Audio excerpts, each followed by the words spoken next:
এখন মেঘ থেকে বৃষ্টি নামানো হচ্ছে কৃত্রিম ভাবে। 3D মুভির সাথে সাথে তৈরি করা হয়ে গেছে 3D প্রিন্টেড সেতু। শুধু কি তাই, কিছুদিন পর পাওয়া যাবে বিশ্ব জুড়ে ওয়াইফাই, অর্থাৎ বনে জঙ্গলেও। জাপানে তো নিউজ পেপার মাটিতে বুনলে ফলছে গাছ। আসছে সুপারসনিক জেট, যে বিমানে বসে বেইজিং থেকে নিউ ইয়র্কে যেতে লাগবে মাত্র 1 ঘন্টা, যেখানে বেইজিং থেকে নিউ ইয়র্কে যেতে বিমানে লাগতো 18 থেকে 23 ঘন্টা। এমন কন্টাক্ট লেন্সে চলে এসেছে যার সাহায্যে ভিডিও রেকর্ড করা সম্ভব। অবিশ্বাস্য মনে হলেও বিজ্ঞানের জাদুতে এগুলোও সম্ভব।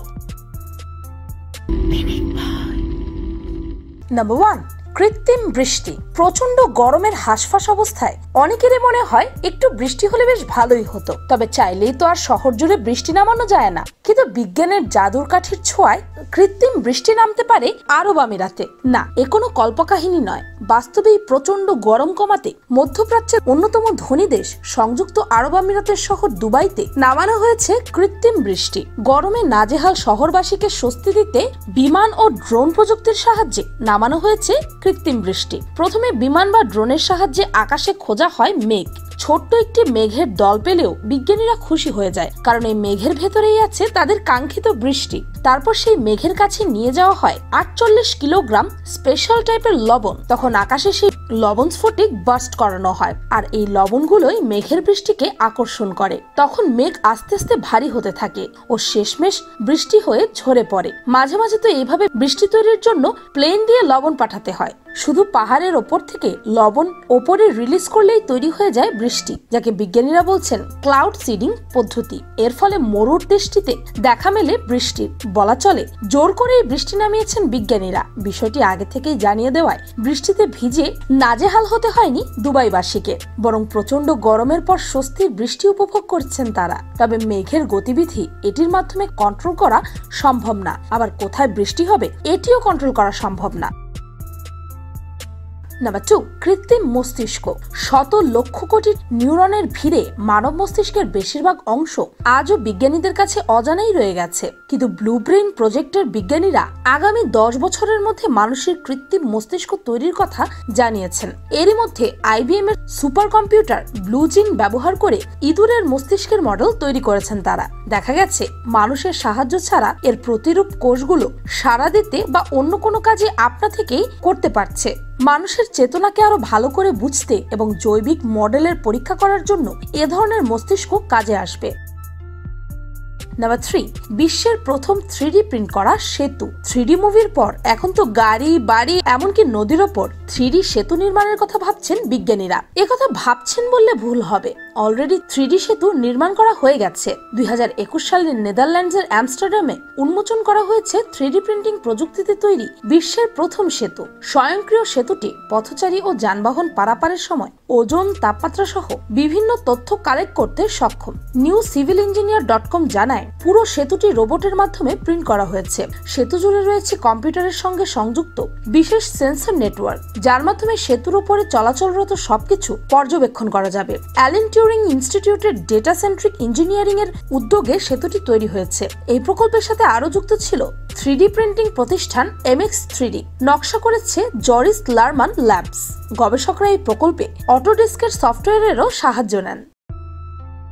নাম্বার 4, উইকিপার্ল। প্যাকেটজাত খাবারের প্যাকেটটি আমরা ফেলেই দিই। উইকিফুডসের প্রতিষ্ঠাতা ডেভিড এডওয়ার্ডসের এটা মোটেই পছন্দ নয়। তাই তিনি বলেন, খাবার মোড়ানোর প্লাস্টিক, পলিথিন ও অন্যান্য পদার্থের তৈরি প্যাকেট ফেলে পরিবেশ দূষণ বা অপচয় করার চেয়ে যদি প্যাকেটটাকেই খাদ্যদ্রব্য বানানো যায়। চিন্তাটা উদ্ভট হলেও তা সত্যি করেছেন ডেভিড। শুকনো খাবার এবং প্রাকৃতিক বিভিন্ন উপাদানের সমন্বয়ে তৈরি করেছেন খাবার উপযোগী প্যাকেট। এখন আর খাবার খেয়ে প্যাকেটটি ফেলে দিতে হবে না, বরং প্যাকেটটিকেও কামড়ে কামড়ে খেয়ে ফেলা যাবে। নাম্বার 5, বিশ্বজুড়ে ওয়াইফাই। গ্রামে বেড়াতে গেলে ইন্টারনেট নিয়ে সমস্যায় পড়তে হয় আমাদের প্রায় সবারই। এখনো এশিয়া, আফ্রিকা, এমনকি ইউরোপের 50% প্রত্যন্ত অঞ্চলে ইন্টারনেট সেবা পৌঁছয়নি। কিন্তু শীঘ্রই এই সমস্যা আর থাকবে না। ওয়ানওয়েব নামে একটি প্রতিষ্ঠান এটি নিয়ে কাজ করে চলেছে। তারা 10 বছরের মধ্যে সমগ্র পৃথিবী ওয়াইফাই এর আওতায় নিয়ে আসবে। 2018 সালে 10টি স্যাটেলাইট নিক্ষেপ করা হয়েছে। 2027 সালের মধ্যে পৃথিবীকে ঘিরে রাখবে ওয়ানওয়েবের 900টি স্যাটেলাইট। পৃথিবীর সব প্রান্তে মরুভূমি, সাগর, পাহাড়ের চূড়া, এমনকি গিরিখাতেও পৌঁছে যাবে ওয়াইফাই। ইন্টারনেট নিয়ে আর কখনো কাউকে সমস্যায় পড়তে হবে না কোথাও। Number 6, supersonic jet. বিমান ও রকেটের একটি সংমিশ্রণ, যেন সুপারসনিক জেট বিমান। এর মাধ্যমে বেইজিং থেকে নিউ ইয়র্কের ফ্লাইটে যেতে মাত্র 1 ঘন্টা সময় লাগবে, যেখানে বেইজিং থেকে নিউ ইয়র্কে যেতে বিমানে 18 থেকে 23 ঘন্টা সময় লাগে। মোটামুটি 60,000 ফুট ওপর দিয়ে চলাচল করবে এই বিমান। উচ্চ গতিসম্পন্ন এই যাত্রীবাহী বিমানে আসন সংখ্যা মাত্র 19টি, আর এটি হয়তো হবে ভবিষ্যতের বিমান। Number 7, tsunami capsule. সুনামি থেকে বাঁচার জন্য সুনামি ক্যাপসুল। কি অবাক হচ্ছেন? অবাক হওয়ার কিছু নেই। সুনামি, টর্নেডো, ভূমিকম্প থেকে নিরাপদ আশ্রয় দেবে এখন ক্যাপসুল। এটি গিলে খাওয়ার ক্যাপসুল নয়, এটি একটি দৈত্যাকার বলের মতো দেখতে গোলাকার ক্যাপসুল, যার মাধ্যমে আপনি আপনার জীবন রক্ষা করতে পারবেন। এর নাম দেওয়া হয়েছে সার্ভাইভাল ক্যাপসুল। এই ক্যাপসুলটি ব্যক্তিগত সিকিউরিটির জন্য একটি বিশাল বলের আকারে ডিজাইন করা হয়েছে। এটি হচ্ছে সুনামি ক্যাপসুল, যার ভেতরে আছে আপনার সমস্ত প্রয়োজনীয় জিনিস, যা আপনাকে 40 দিন পর্যন্ত বেঁচে থাকতে সাহায্য করবে। তবে এই ছোট্ট ক্যাপসুলটির দামই $15,000। Number 8, artist robot. আচ্ছা, একটা রোবট কি ছবি আঁকতে পারে, তাও আবার হুবহু এঁকে দেবে আপনাকে? এটি হচ্ছে পৃথিবীর প্রথম রোবট আর্টিস্ট। রোবটটি একটি মেয়ে, যে কিনা প্রথমে চোখ দিয়ে আপনাকে স্ক্যান করবে, তারপর হুবহু এঁকে ফেলবে আপনাকে। কি চমৎকার, তাই না? Number 9, drawing light tunnel solar. সৌরশক্তিকে কাজে লাগিয়ে এখন অনেক কাজ করা হচ্ছে। আপনি এখন একটি টানেলের সাহায্যে সৌরশক্তিকে কাজে লাগিয়ে বাথরুম থেকে শুরু করে হলরুমেও লাইটের ব্যবস্থা করতে পারবেন। তার উপর এটি পাওয়া যাচ্ছে খুব কম দামে। এতে যেমন বিদ্যুৎ সাশ্রয় হবে, তেমনি টাকাও খুব কম খরচ হবে। দেখুন কি সহজেই লাইট জ্বলে উঠল।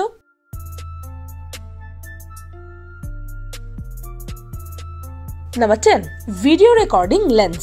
প্রযুক্তির বিকাশে দৈনন্দিন জীবন আরো সহজ থেকে সহজতর হচ্ছে। নতুন গ্যাজেট, ডিভাইস এবং অন্যান্য প্রযুক্তি আমাদেরকে প্রতি ধাপে সাহায্য করছে। কিন্তু ভিডিও রেকর্ডিং কন্টাক্ট লেন্স, ভাবা যায় একটি কন্টাক্ট লেন্সের সাহায্যে ভিডিও রেকর্ড করা সম্ভব। অবিশ্বাস্য হলেও সত্যি, এই ভিডিও রেকর্ডিং কন্টাক্ট লেন্সের সাহায্যে আপনি যেদিকে তাকাবেন সেটাই ভিডিও রেকর্ড হয়ে যাবে। গোয়েন্দাগিরিতে যেন এক অনবদ্য আবিষ্কার এটি। Number 11, denture with USB stick. কেমন হবে যদি আপনার নকল দাঁতের পাটির সাথে ইউএসবি স্টিক বসানো থাকে?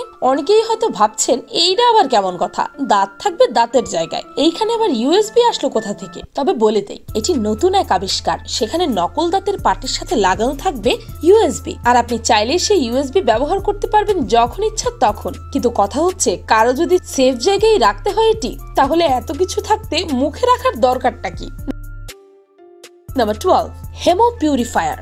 ইবোলা ভাইরাস আক্রান্ত ব্যক্তিদের বাঁচার আশা নিয়ে হাজির হয়েছে হেমো পিউরিফায়ার। এই ফিল্টারটি ডায়ালিসিস মেশিনের সঙ্গে জুড়ে দিয়ে মানুষের শরীর থেকে ইবোলা ভাইরাস বের করে আনা সম্ভব। এই ফিল্টারটি ইবোলা ভাইরাসকে আকর্ষণ করে রক্ত থেকে তা শুষে নেয়। একজন মারাত্মক ইবোলা আক্রান্ত রোগীর উপর এটি পরীক্ষা করা হয় এবং এই ফিল্টার তার শরীর থেকে ইবোলা ভাইরাস বের করে আনতে সক্ষম হয়েছিল। ডাক্তাররা আশা করছেন ভবিষ্যতে হেপাটাইটিসের চিকিৎসাও এই প্রযুক্তি ব্যবহার করা সম্ভব হবে।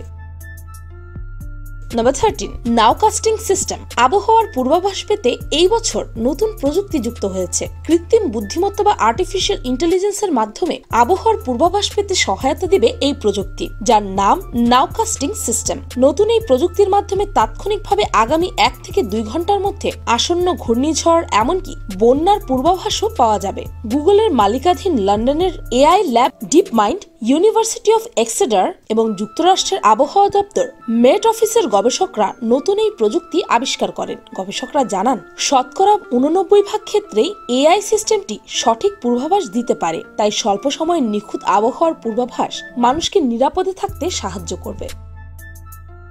নাম্বার 14, সূর্যের তাপ প্রতিরোধী সাদা রং।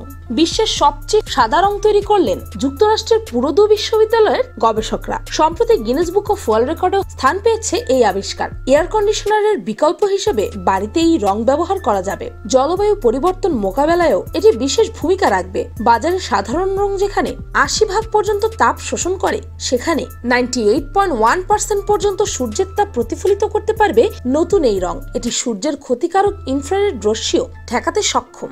ব্যারিয়াম সালফেটের নির্দিষ্ট ঘনত্ব ও আকারের অণু থেকে এই রং তৈরি করেন পুরুতু বিশ্ববিদ্যালয়ের গবেষকরা। উষ্ণ দেশের মানুষের জন্য এই রং বেশ উপকারী হবে। নাম্বার 15, পত্রিকা থেকে গাছ পড়ার পর কাগজের সংবাদপত্রটি দুমড়ে মুচড়ে ফেলা, নয়তো টেবিল বা মেঝের ময়লা মুছে দূরে কোথাও ছুঁড়ে মারা। সংবাদপত্রের নানা ব্যবহারের মধ্যে এ দুটি সবচেয়ে বেশি জনপ্রিয়। তবে এখন কিন্তু এই কাগজ থেকেই জন্ম নেয় জলজ্যান্ত গাছ।